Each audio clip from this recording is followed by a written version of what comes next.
After our country was hit by multiple terror attacks this weekend, a stabbing spree in Minnesota Mall, multiple bombings in New York and New Jersey, the threat of terrorism is once again front and center. Wisconsin Senator and Chairman of the Senate Homeland Security and Governmental Affairs Committee, Ron Johnson, is here. Thanks so much for coming by, Senator. Well, Vlad. So, what are your thoughts on these attacks that we've just gone through in the last couple of days over the weekend, and the stabbings and all the things that we've seen so far? It's depressing. I mean, the threat isn't going away. It's real, it's growing. The threat of Islamic terror is evolving, it's metastasizing. CIA Director John Brennan testified before the Senate Intelligence Committee about a month or two ago, said that all of our efforts have not reduced ISIS's terror capability, their global reach. They remain a formidable, resilient, and largely cohesive enemy. And President Obama, 2 years ago, laid out our goal, America's goal toward ISIS, and it was defeat ISIS. That's 2 years ago. Syria, 2 years ago, about 200,000 Syrians have been slaughtered in that civil war. We're approaching 500,000. So, we need to show American leadership. We have to assemble that committed coalition of the willing of the civilized world to first defeat ISIS, deny them that territory, destroy that caliphate so they'll stop inspiring these types of barbaric terrorist attacks here on our own homeland. And then we've got to remain relentlessly committed to destroying Islamic terror wherever it resides on the planet. Politics aside, give us a sense of what we are doing to protect the homeland.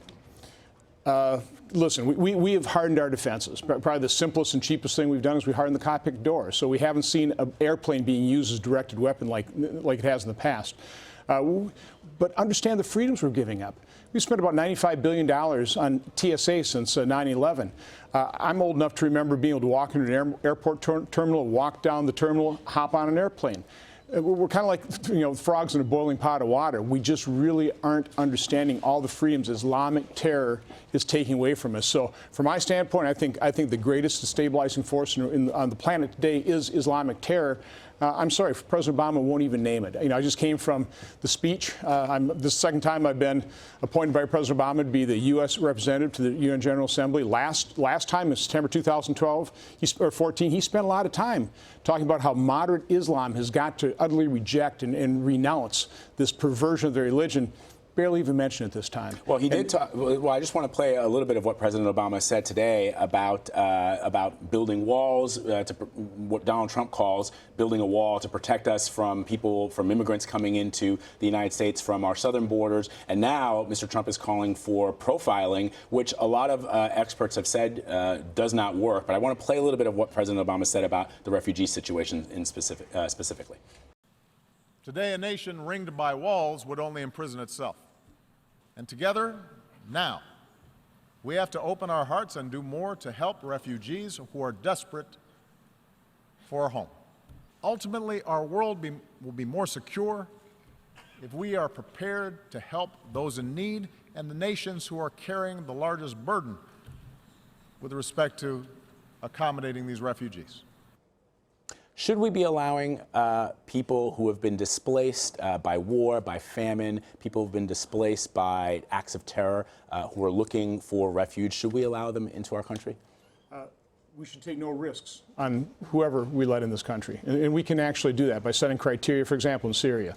If you establish that we're going to bring in women and children and relatives of Syrian American citizens that have financial wherewithal to support them, and then if there's any questions whatsoever, we don't let them in. I'm the sponsor of the SAFE Act in the Senate, which would require the Secretary of Homeland Security and the FBI Director and the Director of the National Center for Counterterrorism to actually certify that they represent no risk. So we can do that, but talking about refugees, we're trying to deal with the symptom of the problem when we're not addressing the root cause, and it really is. We have got to defeat ISIS. That's what's causing all the refugees. The Russians bombing Aleppo with the Syrian government basically backed by the Russians. Right. So we have to actually recognize what's causing the refugee problem. Let's address the root cause so we reduce the number of refugees seeking refuge. But Senator, I was reading an interesting article by Jack Schaefer in Politico this weekend, and he referenced a book by Brian Burrows in which FBI statistics point to an 18-month period between 1971 and 1972 where the volume of domestic bombings in this country,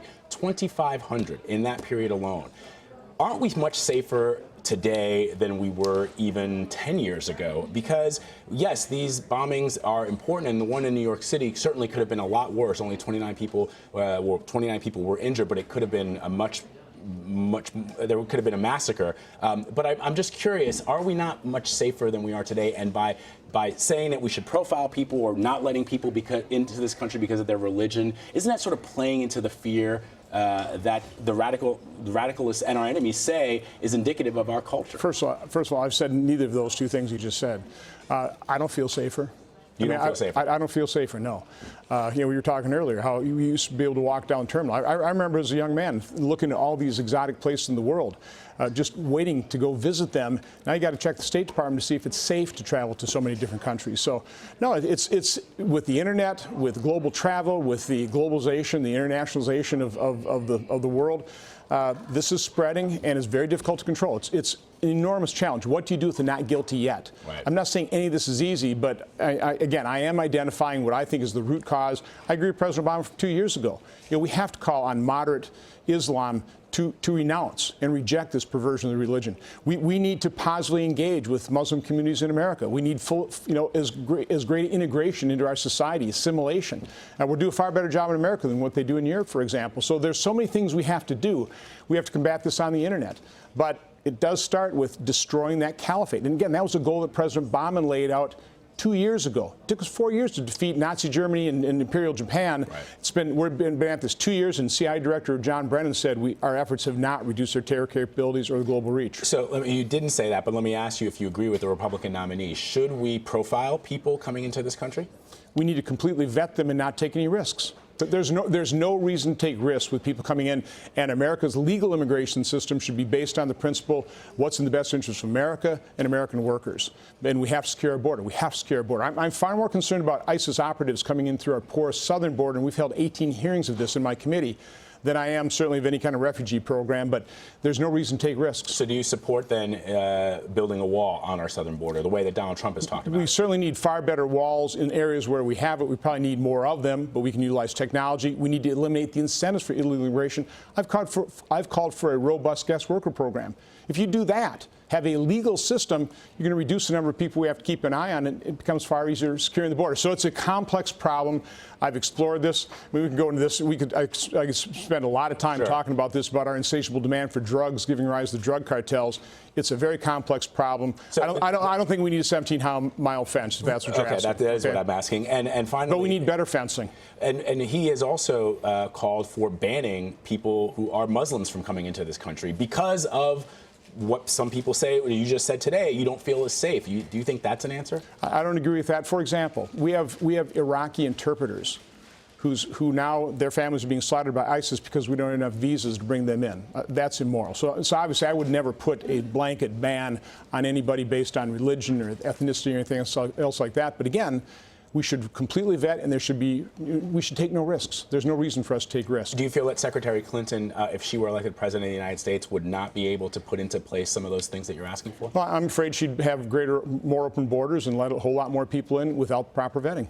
All right. Thank you so much for stopping by, Senator. We appreciate it. My pleasure. As always. Senator Johnson, thanks.